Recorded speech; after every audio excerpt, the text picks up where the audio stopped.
사람이 별로 없는 오후 한 지하철 안에서 한 아이가 너무 부산스럽게 이리 갔다 저리 갔다 합니다. 왜 저러나 다들 생각하는 중에 특별히 한 승객이 그 아이가 너무 신경이 쓰였습니다.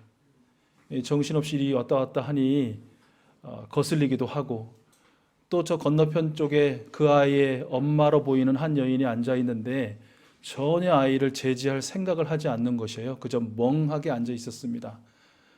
그 여인을 쏘아 보다가 참다 못해서 그 승객이 그 여인에게 말합니다. 여보세요. 저 아이 당신 아이 맞죠? 아이 좀 말리세요. 정신 사나워 죽겠어요. 이 이야기를 들은 그 여인이 죄송하다고 미안하다고 말하면서 이렇게 말을 이어갑니다. 정말 죄송합니다. 제가 지금 정신이 하나도 없어서요. 그리고 그 아이를 바라보며 말합니다. 이제 막 저 아이 아빠 장례를 마치고 오는 길이거든요. 이렇게 얘기를 했다고 합니다.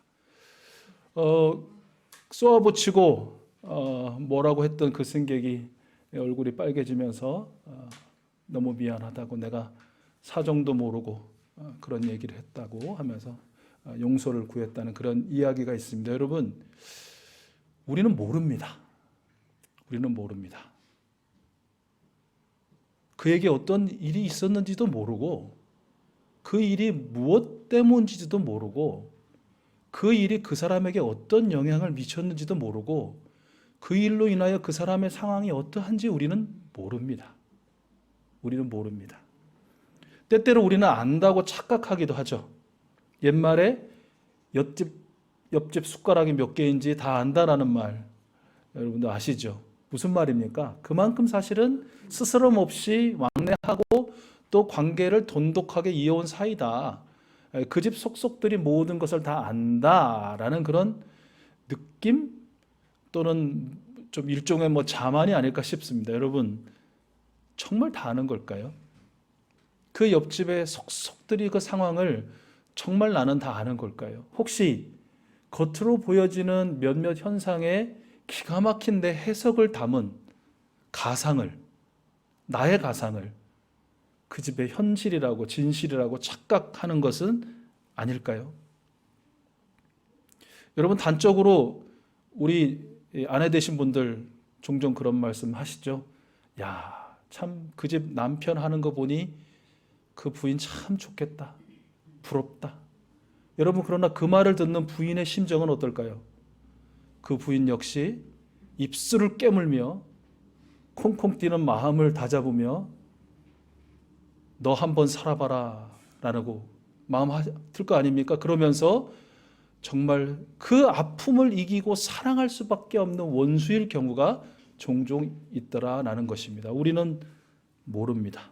모르니, 착각하니 제대로 된 위로할 수 없습니다. 모르니, 착각하니 능력 있는 응원도 할 수 없습니다. 그저 허공에서 울리는 메아리 같은 위로, 능력이 실리지 않는 그런 구호 같은 응원만 하게 되더라라는 것이죠. 그래서 여러분, 우리는 알아야 합니다. 짐작이나 착각이나 오해가 아닌 진실을 알아야 합니다. 그래서 그에게 반드시 필요한 위로를 해야 합니다. 그리고 그가 힘을 내고 용기를 내고 다시 일어나서 살 수 있는 능력 있는 응원을 해야 합니다. 이것이 당위죠. 자, 여러분, 그러기 위해서 꼭 필요한 전제가 있는 것 아니겠습니까? 그것이 무엇이겠습니까? 예, 자신을 들려주어야 한다. 그리고 그를 들어야 한다.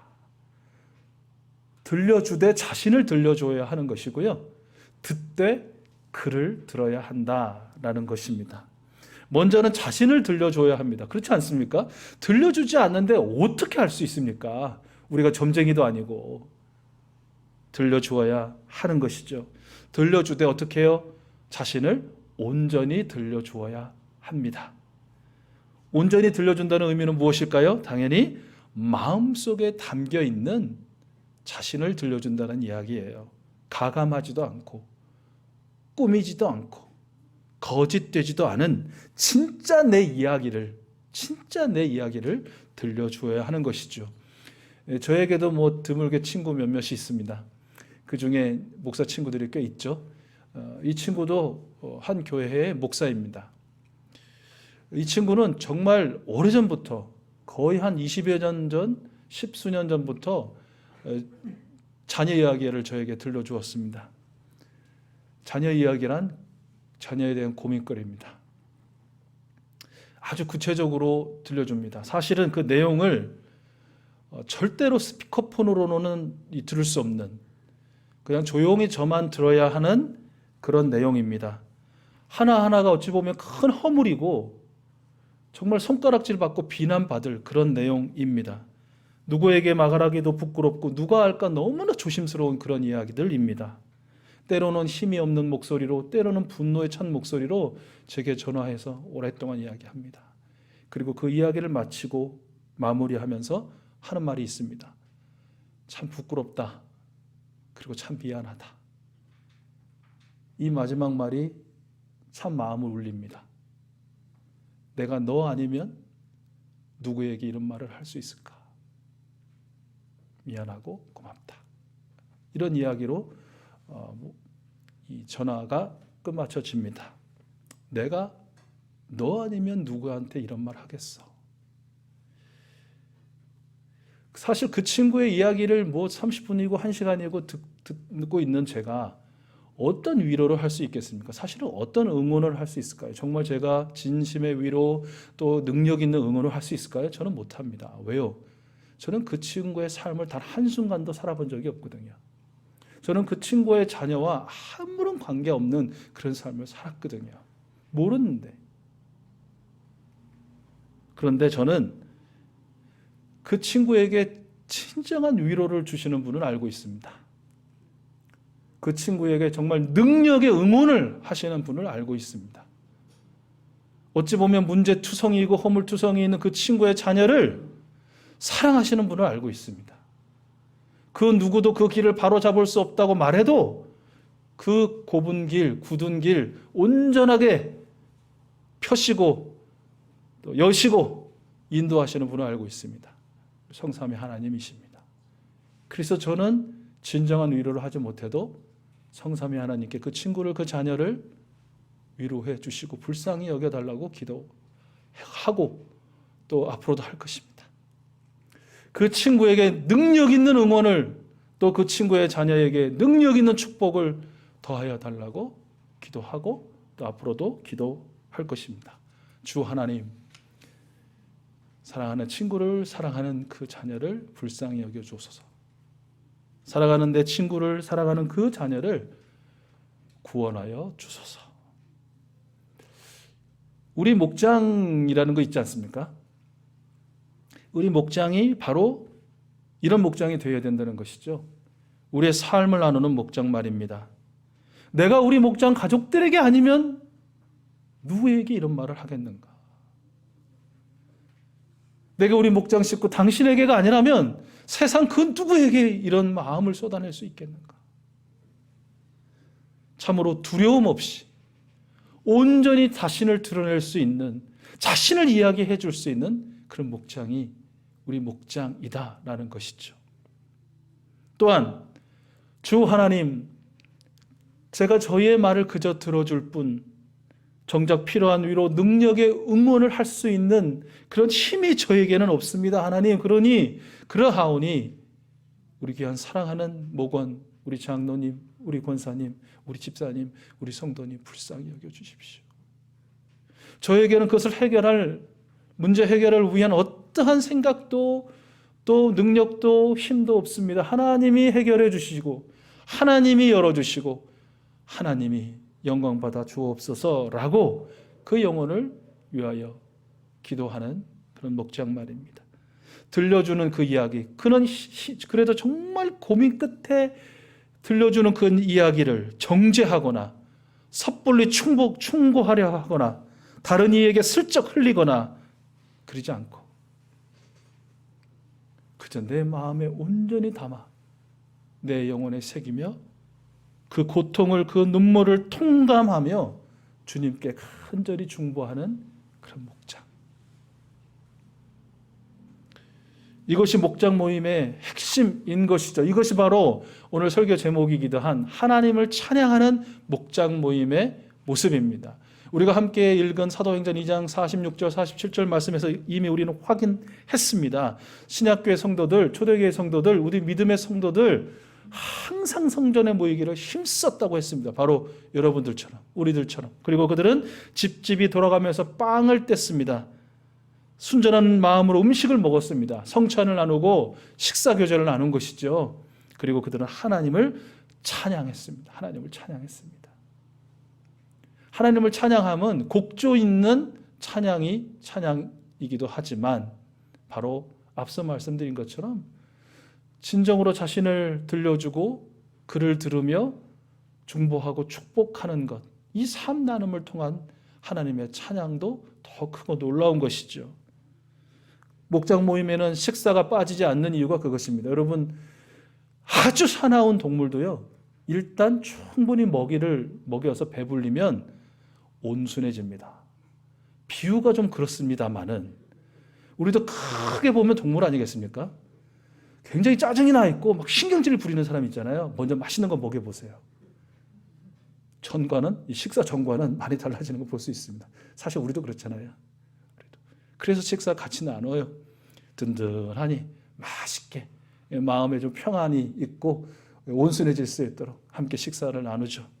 그리고 찬양하죠. 말씀드린 것처럼 곡조 있는 찬양으로 찬양을 드리고 감사로 찬양을 드리고 축복으로 찬양을 드리고 나눔으로 찬양을 드립니다.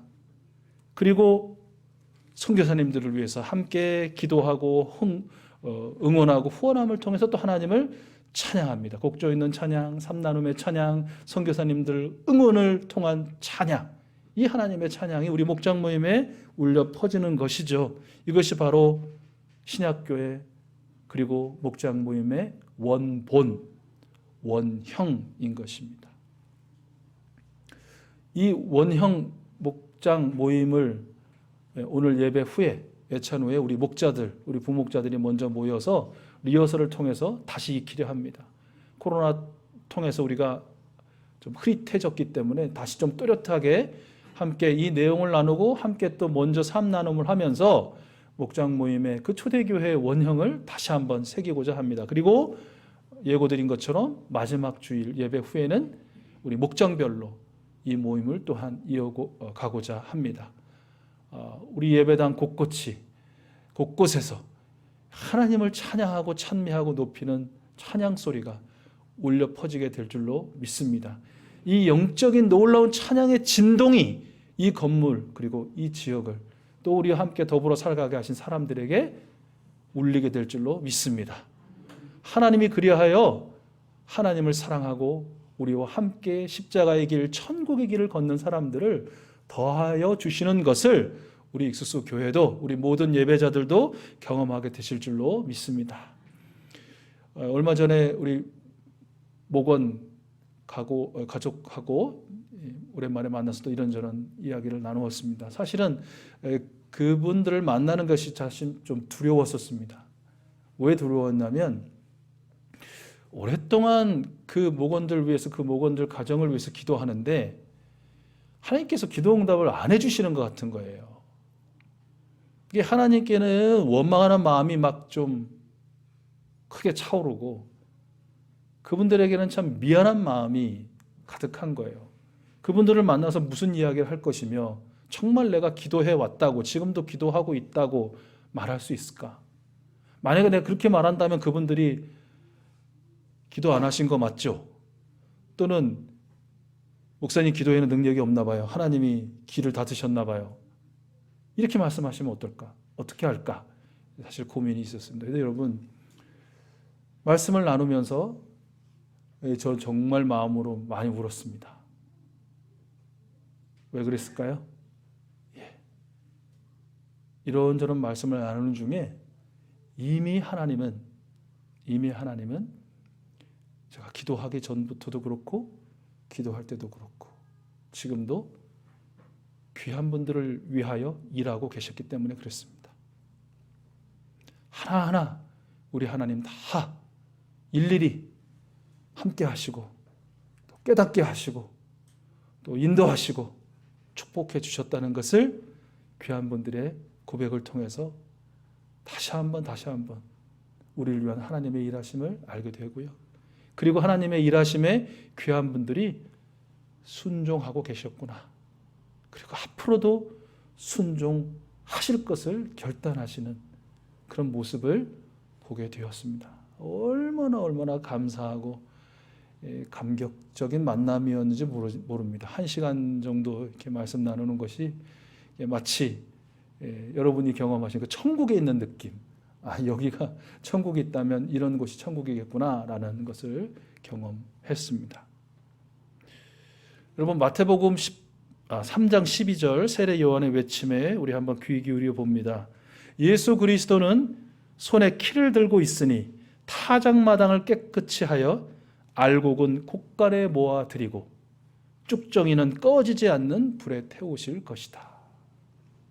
우리 주님께서 키를 가지시고 알곡은 곶간 안에 쭉정이는 불에 태우실 것이다 라는 이 말씀, 여러분 참으로 이단 사이비가 활개를 치는 이 마지막 시대에 우리 익수수 가족들, 우리 예배자들 성삼위 하나님만을 찬양하고 예배하는 진리의 수호자들이 되어야 될 줄로 믿습니다.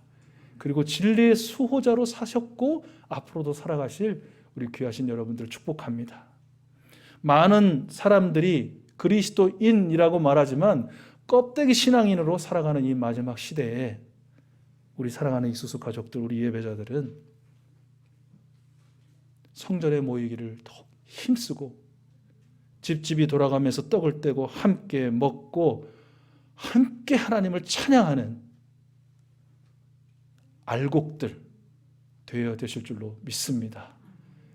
이미 여러분들은 곶간에 모아드린 알곡이시고 그 모습 그대로 우리 하나님의 영원한 영영한 나라에 이르게 되실 줄로 믿습니다. 여러분을 축복합니다. 사랑하는 여러분, 우리는 모릅니다. 그래서 우리는 알아야 합니다. 그러기 위해서 우리는 자신을 들려주어야 합니다. 그리고 우리는 그를 들어야 합니다. 집집마다 모이는 교회, 또 목장 모임을 통해서 하나님을 찬양하는 우리 가정교회, 우리 목장들 되어서 이 시대 예배자를 찾고 주님과 함께하는 동행하는 자를 찾으시고 하나님을 영광을 위하여 사는 자녀를 찾으시는 우리 주 하나님께 기쁨이 되어지는 우리 모두가 될 수 있기를 우리 주님은 원하십니다. 그리하신 여러분, 또 앞으로도 그렇게 사실 여러분 한 분 한 분, 여러분의 가정, 여러분의 자녀, 여러분의 삶을 축복하고 주님의 이름으로 축원합니다.